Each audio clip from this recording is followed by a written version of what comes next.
인생의 겨울은 누구에게나 찾아옵니다. 인생의 겨울을 피할 수 있는 사람은 없습니다.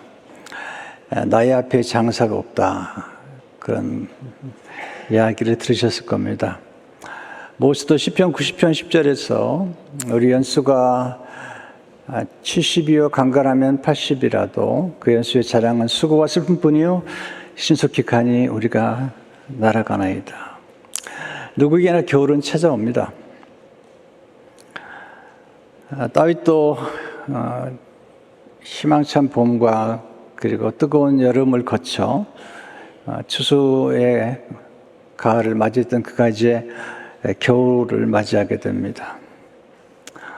그 인생의 겨울을 이렇게 성경은 묘사하고 있습니다. 열왕기상 1장 1절을 보면 다윗 왕이 나이가 많아 늙으니 이불을 덮어도 따뜻하지 아니한지라.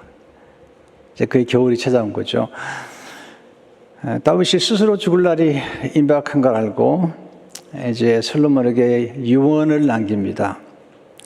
열왕기상 2장 1절을 보게 되면 다윗이 죽을 날이 임박함에 그의 아들 솔로몬에게 명령하여 이르되 내가 세상 모든 사람이 가는 길로 가게 되었노니 너는 힘써 대장부가 되고. 2절 다시 보시면 내가 이제 세상 모든 사람이 가는 길로 가게 되었노니. 우린 다 죽어요. 또 우리가 장례식에 참여할 때마다 관에 누워있는 분을 보면서 안타까워하지만 아무도 그런 생각하지 않을 것 같아요. 나도 어느 날 저 관에 들어갈 거라고 생각하지 않습니다. 만약에 나도 저 관에 들어갈 거라고 생각한다면 삶은 반드시 달라질 것입니다. 하루하루가 소중하고 그리고 어떻게 살 것인가를 생각하게 될 것입니다. 다윗은 그의 생의 마지막을 맞이하게 됩니다. 다윗의 겨울에 중요한 것은 그의 왕권을 누구에게 넘길 것인지, 또한 어떤 유산과 유언과 유업을 남긴 것인지 우리가 배우는 것이 중요한 것입니다. 오늘 배우는 첫 번째 교훈은 인생의 겨울에 바통을 잘 넘겨주는 것이 지혜입니다. 어릴 적에 그 릴레이 게임을 한 적이 있습니다. 주로 400m 릴레이 경주를 하는데 바톤을 잡은 사람이 뛰죠. 그리고 바톤을 넘겨주죠. 또 바톤을 잡은 사람이 또 뛰게 되어 있습니다. 중요한 것은 누구에게 바톤을 넘겨주느냐가 중요한 것인데 다윗이 솔로몬에게 바톤을 넘겨주기로 선택합니다. 되게 쉬운 일이 아닙니다. 분명히 다윗의 마음속에 솔로몬이 있었고 하나님이 그렇게 정해 주셨지만 변수가 생겼습니다. 압살롬이 반역을 했고요. 압살롬이 죽었습니다. 압살롬의 동생 아도니아가 또 스스로 높여서 왕이 되려고 하는 것입니다. 열왕기상 1장 5절 6절을 보게 되면 그때 핫깃의 아들 아도니아가 스스로 높여서 이르기를 내가 왕이 되리라 하고 자기를 위하여 병거와 기병과 호위병 50명을 준비하니 그는 압살롬 다음에 태어난 자요 용묘가 심히 준수한 자라 그의 아버지가 내가 어찌하여 그리하느냐고 하는 말로 한 번도 그를 섭섭하게 한 일이 없었더라. 아주 위험한 말이 나오죠. 스스로 높였다. 또 자기를 위해서 병거를 준비했다. 나중에 이 아도니아가 요압과 모의하고 그리고 제사장 아비아달과 모의해서 스스로 왕이 되는 자리까지 올라가는데 하나님 기뻐하지 않습니다. 그는 결국 죽습니다. 여러분, 지혜가 뭐죠? 지혜란 분별력입니다. 지혜란 자신의 위치를 아는 것입니다. 지혜란 자기의 능력과 한계를 아는 것입니다.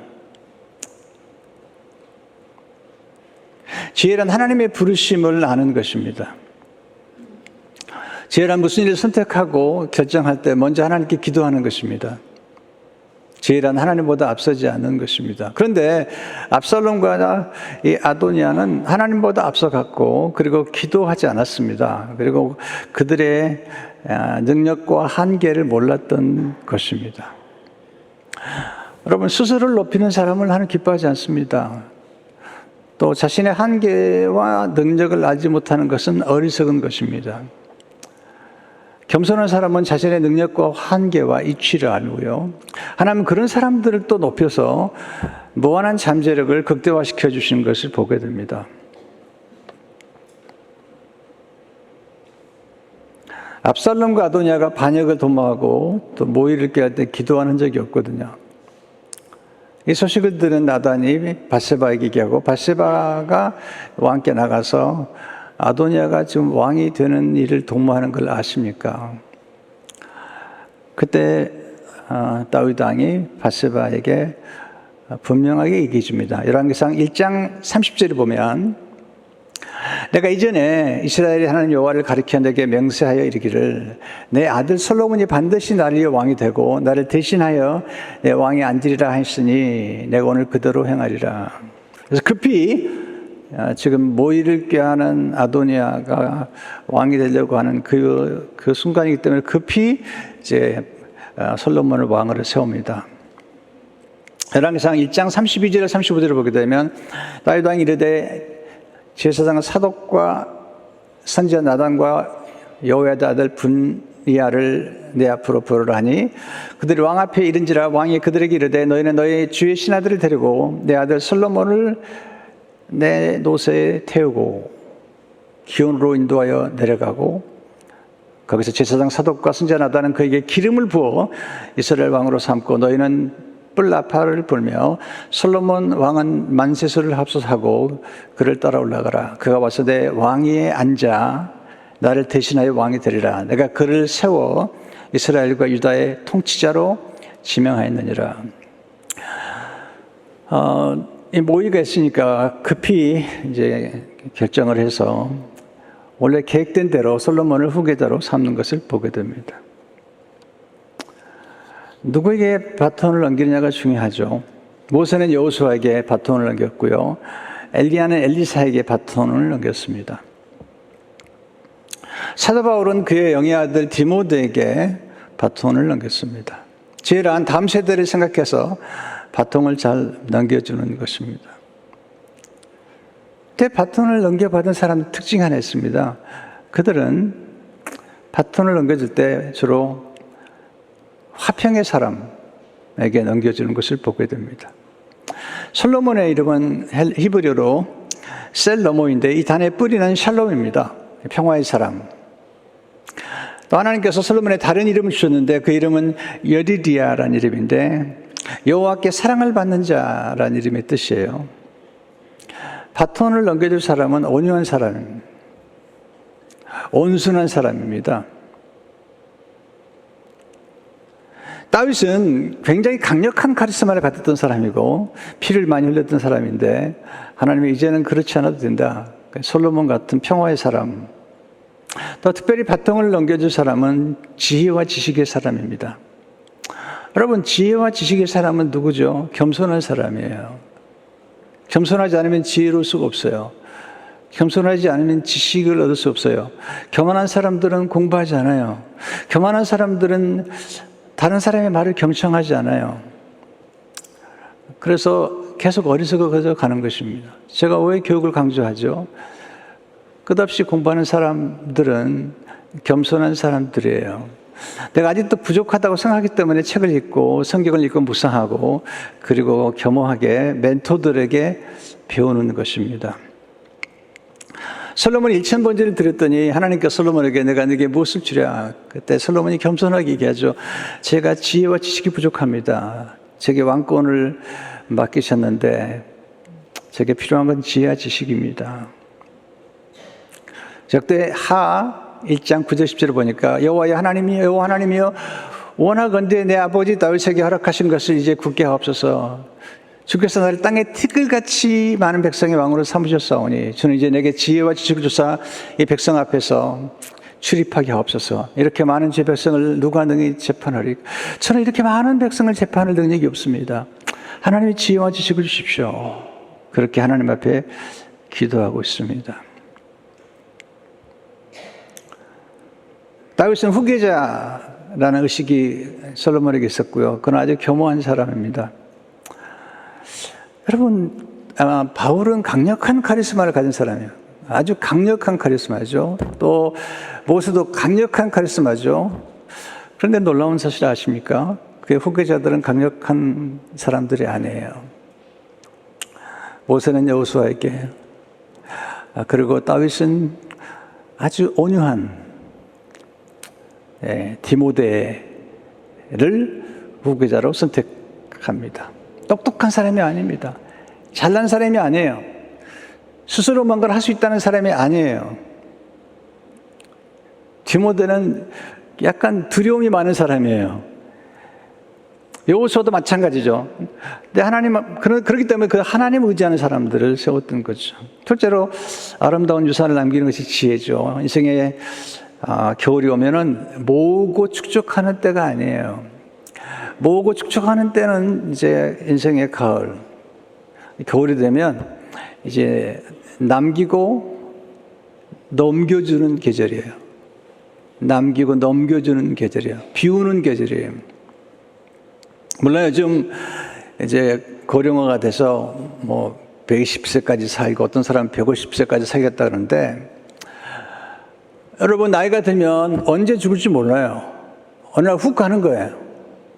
물론 여러분은 훅 가지 마십시오. 그러나 약속할 수 없어요. 여러분 움켜진다고 해서 여러분 게 아니에요. 이거 정말 얘기하지만 잘 안 들어요. 여러분 비우셔야 되고 내려놓으셔야 됩니다. 끝까지 붙잡을 것 같은데 그렇지 않아요. 오래 살아도 치매에 걸리면 다 내려놔야 돼요. 치매에 걸리면 자기 생각이 없어요. 제가 뭘 가지는지도 몰라요. 저는 여러분 치매 안 걸리기 원하지만 치매 안 걸린다는 보장이 없어요. 대통령도 걸리고 뭐 대단한 사람도 어느 순간에 가면은 정신줄을 놔버리는 게 인생인데, 그때는 가진 데 무슨 소용이 있어요? 아무 소용이 없는 거예요. 그래서 우리가 가능한 이 다윗처럼 살아있을 때, 제정신이 있을 때 유산을 남기고 유언을 남겨야죠. 어떤 유산을 남기는 게 좋을까요? 첫째로 신앙의 유산을 남기는 게 지혜죠. 하나님 믿는 신앙을 남겨야 됩니다. 여러분 모든 걸 다 가져도 하나님을 갖지 않으면 그는 가난한 사람이에요. 그러나 모든 것을 다 갖지 않은 것 같아 보이지만 하나님을 소유한 사람은 정말로 모든 것을 소유한 사람이라고 해도 과언이 아닙니다. 둘째로, 신앙의 유산을 남기는 게 뭘까? 어떻게 신앙의 유산을 받은 사람들이 그걸 이어갈 수 있을까? 첫째, 담대한 마음으로 대장부가 되도록 권면해야 되겠죠. 2절에 보시면 내가 이제 세상 모든 사람이 가는 길로 가게 되었느니 너는 힘써 대장부가 되라.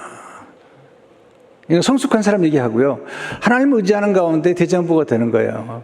하나님 없이 영명을 바랄 수 없습니다. 그래서 하나님께서 여호수아에게 말씀하시죠. 두려워하니까 담대하라. 여호수아 1장 9절에 보니까 내가 내게 명령한 것이 아니냐. 강하고 담대하라. 두려워하지 말며 놀라지 말라. 내가 어디로 가든지 내 하나님 여호와가 너와 함께하니라 하시니라. 그래서 솔로몬에게 너는 담대하라. 온유하지만 담대하라. 둘째는 말씀을 따라 행하라. 그래야 사명을 완수할 수 있다. 말씀을 따라 행하는 것, 그래야만이 사명을 완수. 신앙의 유산을 남길 때 말씀을 따라 살아라. 사울 왕은 말씀을 버리잖아요. 다윗은 말씀을 사랑합니다. 그리고 그의 아들 솔로몬에게 말씀을 따라 살면 내가 형통할 거라고 얘기합니다. 열왕기상 2장 3절을 보게 되면 내 하나님 여호와의 명령을 지켜 그 길로 행하여 그 법률과 계명과 율례와 증거를 모세의 율법에 기록한 대로 지키라. 그리하면 내가 무엇을 하든지 어디로 가든지 형통할지라. 그래서 자녀들에게 하나님 말씀을 전해주는 것보다 더 중요한 유산은 없죠. 셋째, 하나님 언약을 신뢰할 때 사명할 수 있는데 솔로몬에게 얘기하죠. 내가 봐도 언약을 내게 넘겨주겠다. 언약을. 열왕기상 2장 4절에 보면 여호와께서 내 일에 대하여 말씀하시기를 만일 내 자손들이 그들의 길을 삶과 마음을 다하고 성품을 다하여 진실이 내 앞에서 행하면 이스라엘 왕이 오를 사람이 내게서 끊어지지 아니하리라 하신 말씀을 확실히 이루게 하시리라. 하나님의 언약을 전수해 주는 것.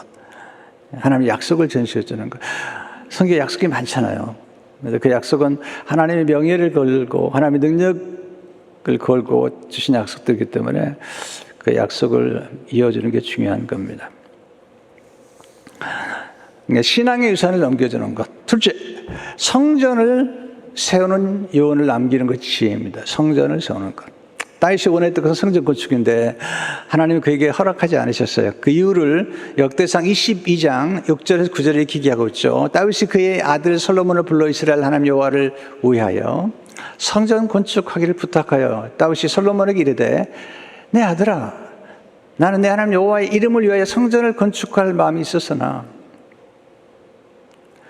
여호와의 말씀이 내게 임하여 이르시되 너는 피를 심히 많이 흘렸고 크게 전쟁하였느니라.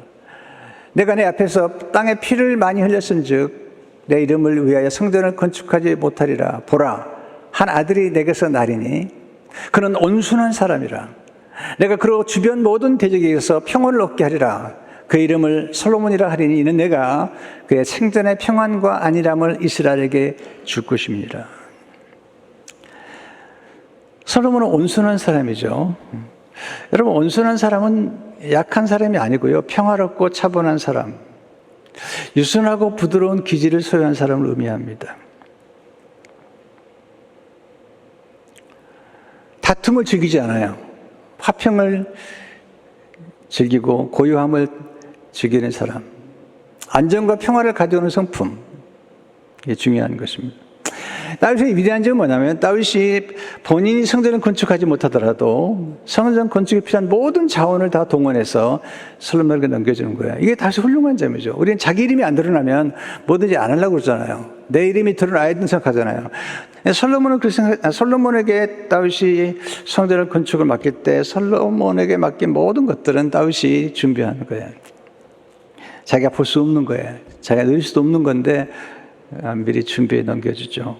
이게 정말 너무 놀라운 것 같아요.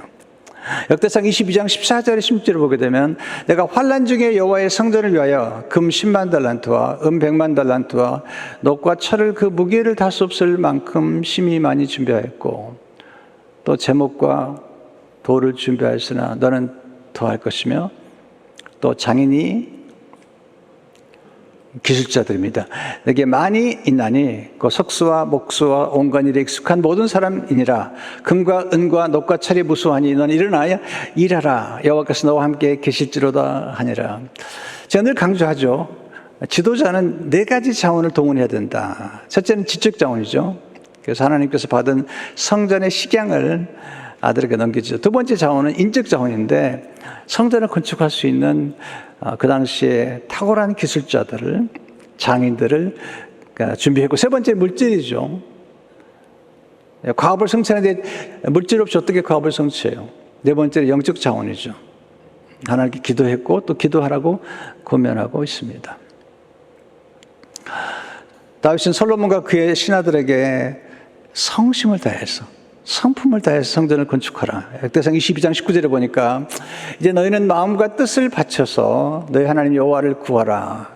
그리고 일어나서 여호와 하나님의 성전을 건축하고 여호와의 언약궤와 하나님의 성전의 기물을 가져다가 여호와 이름을 위하여 건축한 성전에 드리게 하라 하였더라.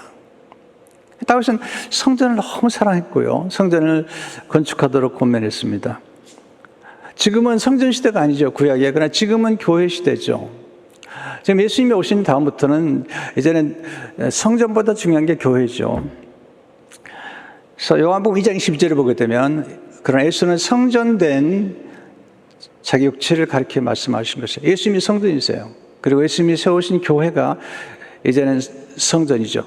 마태복음 16장 18절을 보게 되면 또 내가 내게 이르노니 너는 베드로라 내가 이 반석 위에 내 교회를 세우리니 음부의 권세가 이기지 못하리라. 하나님의 원래 관심은 이 교회를 통해서 모든 걸 이루신 거예요. 교회의 머리가 되신 하나님께서, 예수님께서 교회를 통해서 모든 만물을 충만케 하시는 것이 하나님의 의도예요.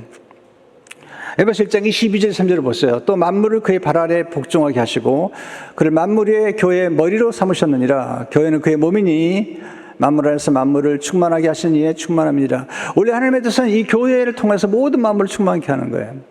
예수님의 몸이 성전이잖아요. 그래서 성경에 보면 예수님의 몸에 기름을 부었던 옥합을 깨트린 여인을 증언하고 있고 예수님의 몸을 모셨던 니고데모와 아리마대 요셉을 칭찬하고 있습니다.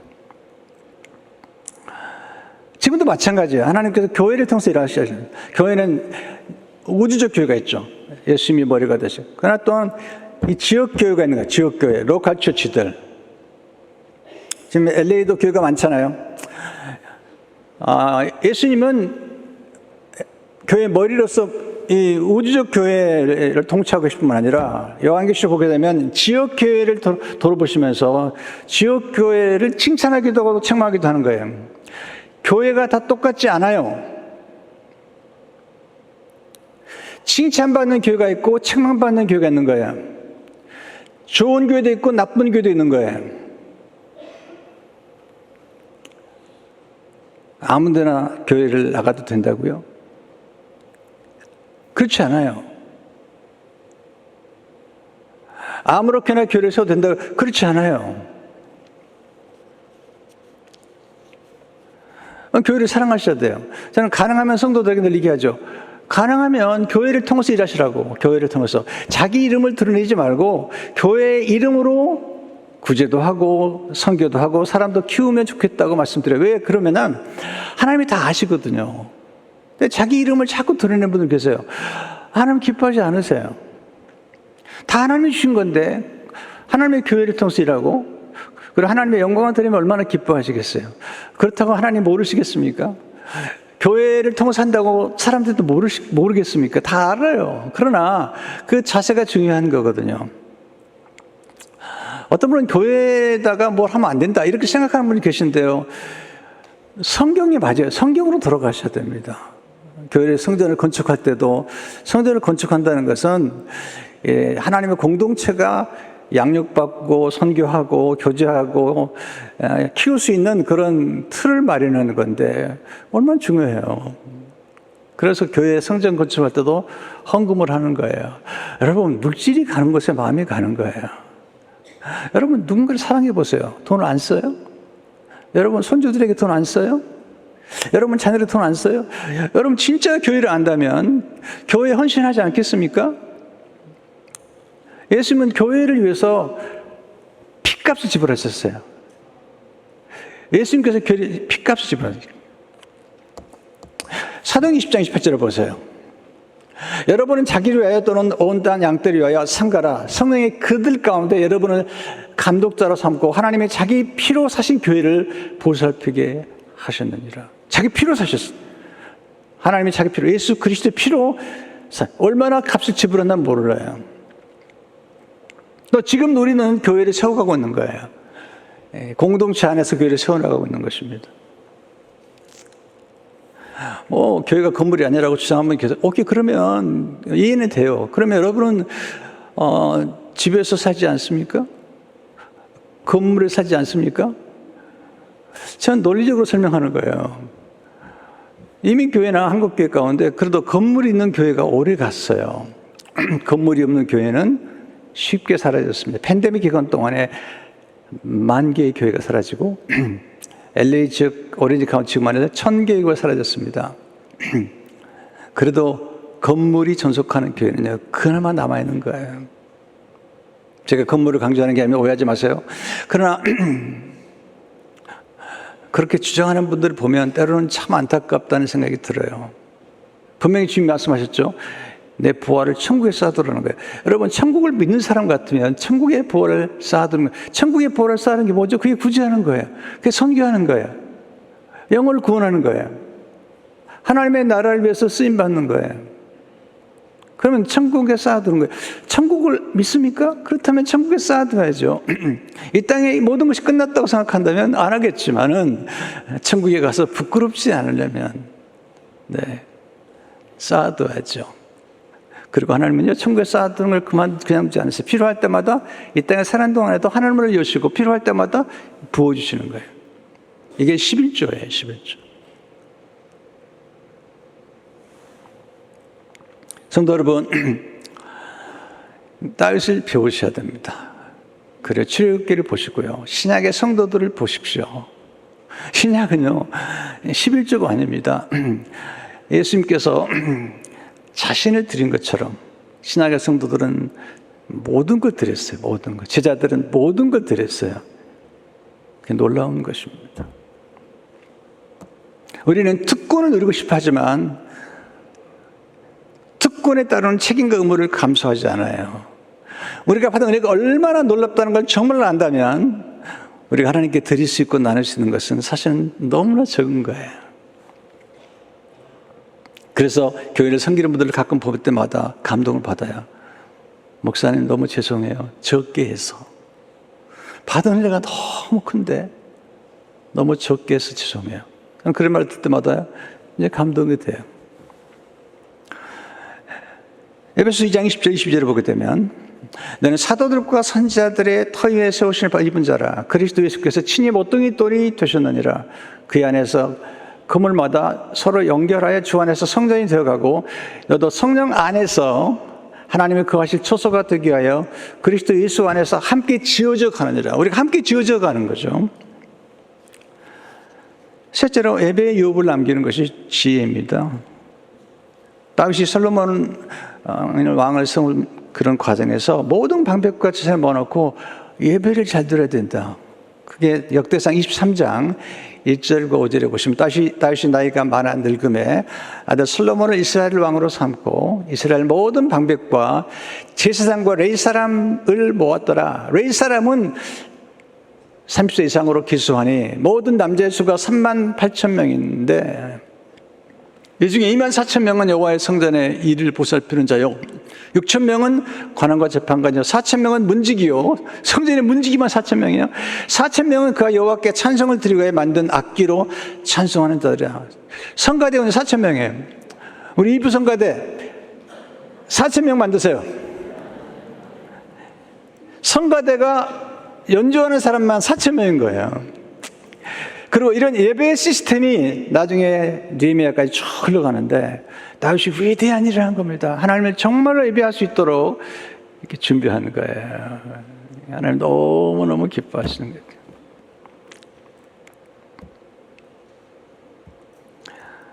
사울왕은 예배를 멸시했어요. 말씀 멸시해서 하나님 버리셨잖아요. 다윗은 비록 성전을 짓지 못했지만 장막에 하나님을 잘 모셨습니다. 하나님 너무 기뻐하셨어요. 그래서 나중에 하나님이 오히려 솔로몬의 성전보다도 하나님을 24시간 예배했던 다윗의 장막을 좋아하셨어요. 사도행전 15장 10절을 보면 이후에 내가 돌아와서 다윗의 무너진 장막을 다시 지으며 또 그 허물어진 것을 다시 지어 일으키리니 이게 예배죠. 우리가 바톤을 넘겨줄 사람은 누구냐? 예배의 사람과 기도의 사람이어야 돼요. 예배가 뭐죠? 첫째, 하나님을 경외하는 것입니다. 하나님을 두려워할 줄 아는 것, 하나님을 최우선에 두는 것, 하나님이 나의 왕이요 나의 주가 되신다고 고백하는 거예요. 여호와를 경외하는 것이 지혜의 근본이잖아요. 예배는 하나님을 경외하는 것입니다.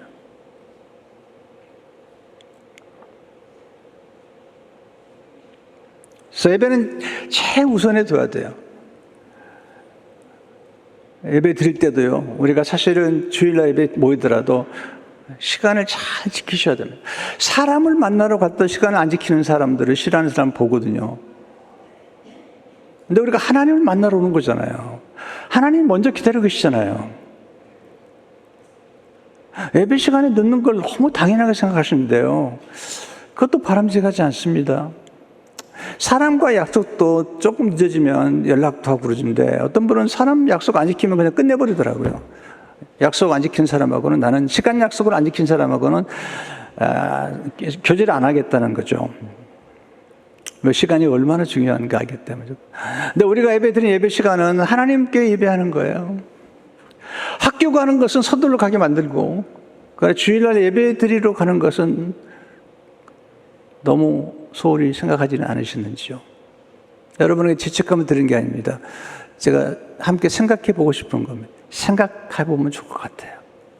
미리 와서 예배 시간에 와서 10분만 미리 오면 조용히 묵상하고, 그리고 기도하고, 마음을 잘 가꾸고, 또 한 주간 동안 회개도 하고, 하나님 말씀 받는 마음을 옥토로 만든다면 예배가 얼마나 뜨거워질까는 생각을 해보고 옵니다. 두 번째, 하나님을 찬양하는 것이 우리의 존재하는 이유죠. 왔으면 경배해야 됩니다. 가끔은요, 산부 같은 경우는 이제 찬양이 먼저인데 찬양 다 끝날 때 와요. 찬양이 예배가 아닌가 생각해요. 설교만 들으러 와요. 여러분, 설교는 여러분이 받는 거지만 찬양은 드리는 것이죠. 예배 중심은 하나님을 위해서 내가 기도를 드리고 찬양을 드리고 헌금을 드리는 것, 이 드림, 서비스, 여기에 정신이 있는 거죠. 말씀도 물론 받죠. 말씀을 통해서 영감도 받죠. 지혜도 받죠. 축복을 받죠. 그렇지만 더 중요한 게 뭘까요? 예배의 정신은 하나님을 위하여 제단을 쌓고 하나님의 이름을 부르고 찬양하는 것이죠. 우리의 존재하는 이유가 뭘까요? 여러분 아셔야 돼요. 하나님을 찬양할 때, 하나님을 기쁘시게 할 때 우리는 가장 기쁨을 누리게 돼 있어요.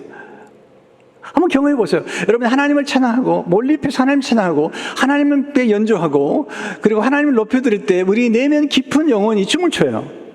세상에 어떤 것과 비교할 수 없어요. 세상에서 부르는 노래하고 달라요. 왜? 우리 인간의 영혼은 하나님을 찬양할 때 가장 행복하도록 만들어졌기 때문이죠. 이사야 43장 21절에 보면 이 백성은 내가 나를 위하여 지었나니 나를 찬송하게 하려 함이니라. 내년도에는요, 찬송을 굉장히 강조하려고 그래요. 다시 기본으로 돌아가야 돼요. 예배를 아주 강조하려고 그래요. 우리가 하나님 우리를 창조하신 이유가 뭐라고요? 찬송하게 하기 위해서. 에베소 1장 6절을 보세요. 이러니까 사랑하신 자 안에서 우리에게 거주시는 바 그의 은혜의 영광을 찬송하게 하는, 하나님의 영광을, 하나님의 은혜를 받으셔야 돼요. 하나님의 은혜가 얼마나 놀라운 걸 알아야 돼요. 다윗은 하나님의 은혜를 알았기 때문에 하나님의 은혜를 막 찬양하는 거죠. 하나님의 은혜가 아니까 헌신하는 거죠. 그래서 은혜를 알아야 됩니다. 에베소서 12절을 보니까 얘는 우리가 그리스도 안에서 전부터 바라던 그 영광의 찬송이 되게 하려 하시면, 우리는 어디 가든 찬송이 돼야 돼요. 직장에 가도 찬송이 돼야 되고, 가정에서 찬송이 돼야 돼요. 하나님 기뻐하시는 것입니다. 실제로 하나님이 찬양과 경배를 통해서 풍성한 복을 주시는 것입니다. 원래 성축하다는 말이에요. 성축하다. 이건 이제 하나님 앞에 찬양 드린 것 중 하나가 We bless you, Lord. 하나님을 성축하는 거죠. 사람들을 축복하기도 하고요. 하나님을 성축하는 거죠. 원래 축복이라는 말의 어원은 어디서 오냐면 무릎을 꿇다에서 오는 거죠. 자, 하나님께서 축복을 주시는 것은 무릎 꿇는 자세예요. 하나님께 겸손한 사람에게 복을 주시는 거고요. 무릎을 꿇고 경배하는 사람에게 복을 주시고요. 무릎을 꿇고 기도하는 사람에게 복을 주시고요. 무릎을 꿇고 섬기는 사람에게 복을 주시는 거예요. 섬기는 사람에게. 시편 95편 6절을 보시면 오라 우리가 굽혀 경배하며, 자세가 굽혀 우리 지으신 여호와 앞에 무릎을 꿇자. 또 기도할 때도 우리가 무릎을 꿇잖아요. 나이가 드셔서 무릎이 불편하면 그렇게 어렵다 할지라도 마음으로부터 겸손하게 무릎을 꿇어야 되겠죠. 예수님이 무릎을 꿇으시잖아요. 누가복음 22장 41절에 그들을 떠나 돌 던질 만큼 가서 무릎을 꿇고 기도해요. 예수님 얼마나 겸손하셨어요. 예수님이 무릎을 꿇고 기도하셨다면 우리는 말할 것도 없죠. 사도 바울이 에베소 3장 15절에서 이름을 신 하나님 앞에 무릎을 꿇고 비노니, 다니엘도 그는 제상이었어요. 그런데 그가 젊은 날에서부터 80, 90이 될 때까지 무릎을 꿇고 기도. 다니엘 6장 10절을 보세요. 예루살렘으로 향한 창문을 열고 전에 하던 대로 하루 3번씩 무릎을 꿇고 기도하여 그의 하나님께 감사했더라. 물론 우리가 의자에 앉아서 기도할 수 있습니다. 조용하게 기도할 수도 있고. 그러나 할 수 있으면 무릎을 꿇고 기도해야 됩니다. 전 집에 가도 기도할 때 무릎을 꿇습니다. 잠자기 전에 반드시 무릎을 꿇습니다. 내가 침실에 올라가기 전에 반드시 무릎을 꿇습니다. 하나님 앞에 무릎을 꿇고 기도. 토요일 새벽 기도 마치면 제가 무릎을 꿇고 기도합니다. 그것은 너무 중요한 것이기 때문에요.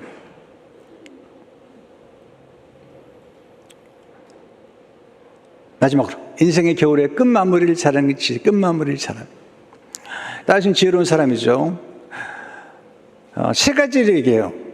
세 사람을 대해서 얘기합니다. 끝마무리를 하는. 첫 번째는 요압이죠. 요압은 다윗을 도왔던 사람이긴 하지만 한때는 압살롬을 딱 따라가기도 하고 그 다음에 이제 아도니아를 따라가죠. 다윗이 얘기하죠. 나는 그를 품었지만 그 사람은 반역하는 사람이다. 이렇게 얘기하죠. 죽여라.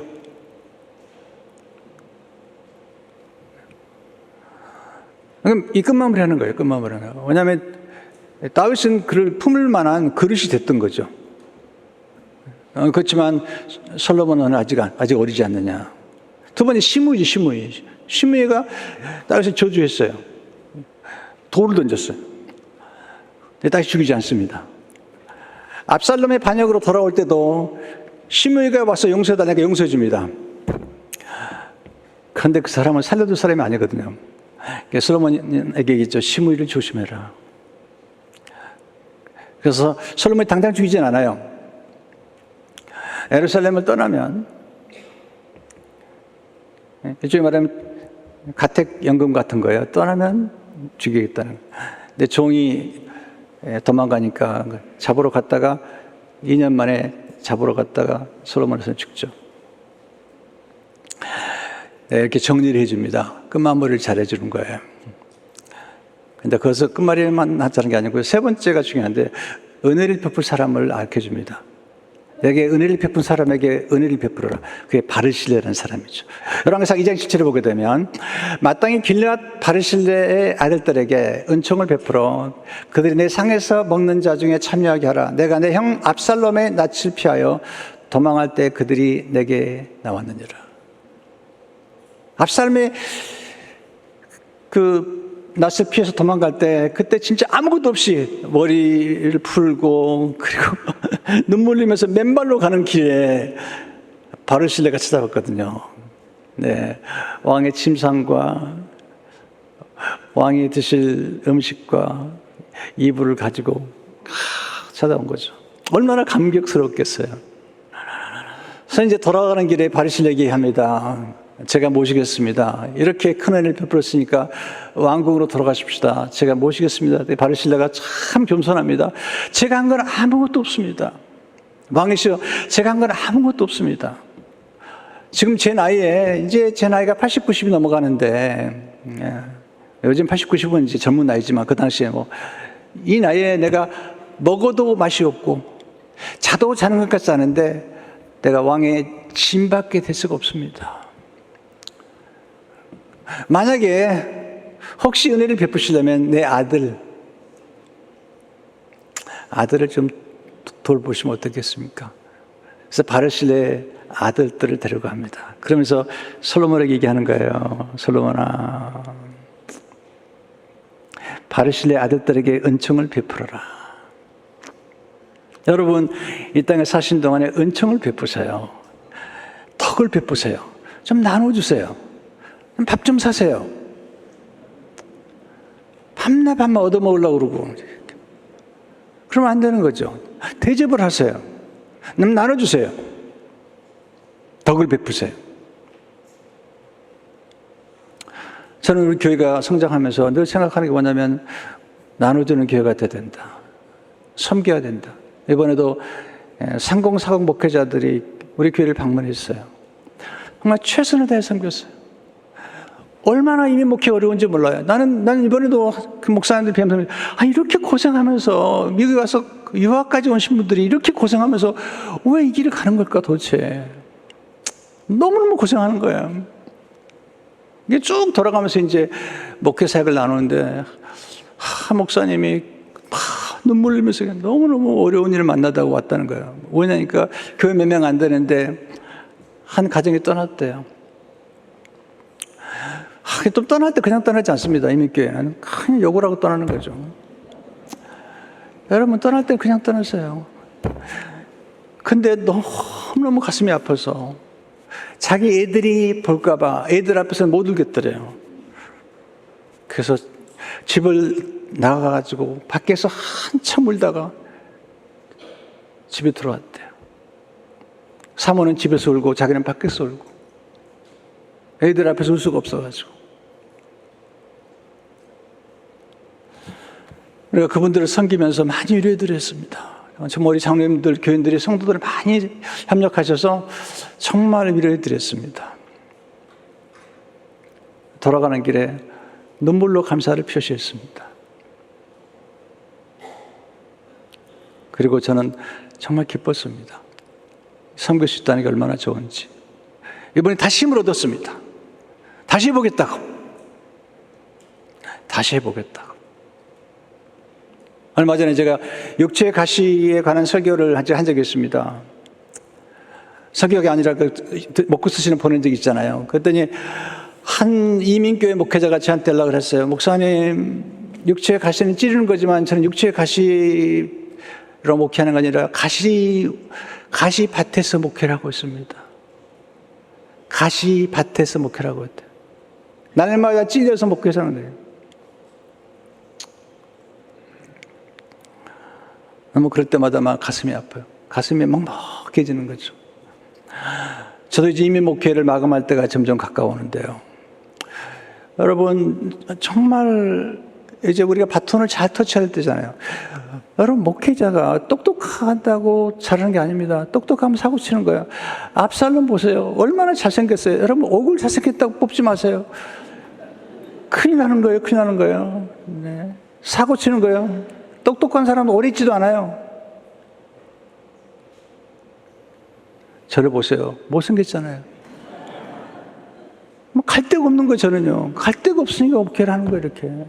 또 쫓겨나기도 하고, 참 대단하잖아요. 여러분, 겸손한 사람, 온유한 사람, 뭔가 새 판을 짜보겠다고 난리를 치는 사람들은 사고 치는 거예요. 겸손하게 바톤을 받아서 섬겨주는 사람. 하나님의 사람의 겨울은 끝이 아니라 새로운 시작입니다. 제가 이 마지막 설교 주면서 다윗의 겨울을 보면서 다윗도 죽는구나. 열왕기상 2장 10절 11절을 보게 되면 다윗이 그의 조상들과 함께 누워 다윗성에 장사되니 다윗이 이스라엘 왕이 된 지 40년이라 솔로몬이 그의 아버지 다윗의 왕이 앉으니 그 나라가 심히 견고하니라. 바톤 터치 잘했죠.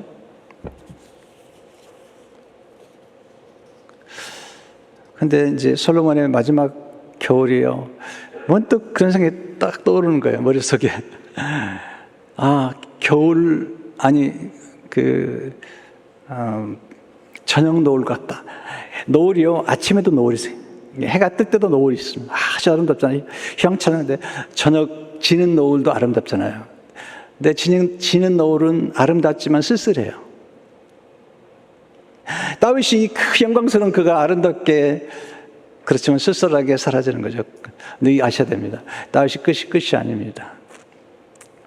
네, 끝이 아니고 새로운 시작이죠. 하나님 나라에 가는 거고요. 그리고 다윗이 죽음으로 솔로몬이 시작됩니다. 새로운 역사가 시작됩니다. 엘리야가 죽으니까 엘리사가 시작됐고요. 바울이 죽으니까 디모데가 시작됐습니다. 하나님 놀라운 역사. 그리고 다윗이 죽은 지 1000년 후에 예수님이 오시잖아요. 복음의 시대가 열리는 것입니다. 다윗은 지금도 살아있습니다. 여러분도 죽으면 죽지 않습니다. 영원히 살아있습니다. 육신만 죽는 것이죠. 그래서 마태복음 1절 보면 아브라함과 다시 자손 예수 그리스도의 계보라. 여러분, 제가 분명한 예언을 하겠습니다. 여러분 다 죽습니다. 분명한 예언입니다. 그래서 끝나지 않아요. 천국에 들어가는 거예요. 예수 믿는 사람 천국에 들어가는 거예요. 그리고 새로운 역사가 시작되는 것입니다. 오늘 이 달서의 인생 사계절을 마무리하면서 조금 더 지혜로우면 좋겠다 생각이 들어요. 그리고 오늘 들은 말씀들이 앞으로 우리 교회에 바톤 터치할 사람을 세울 때 꼭 장로님들이 기억하시면 좋겠어요. 압살롬이나 아도니아 같은 사람이 아니라 솔로몬처럼 온유하고 하나님 앞에 겸손하게 기도할 수 있는 사람, 하나님을 경외하는 사람을 세워서 주님의 교회가 견고하게 계속 서기를 주의 이름으로 축원합니다.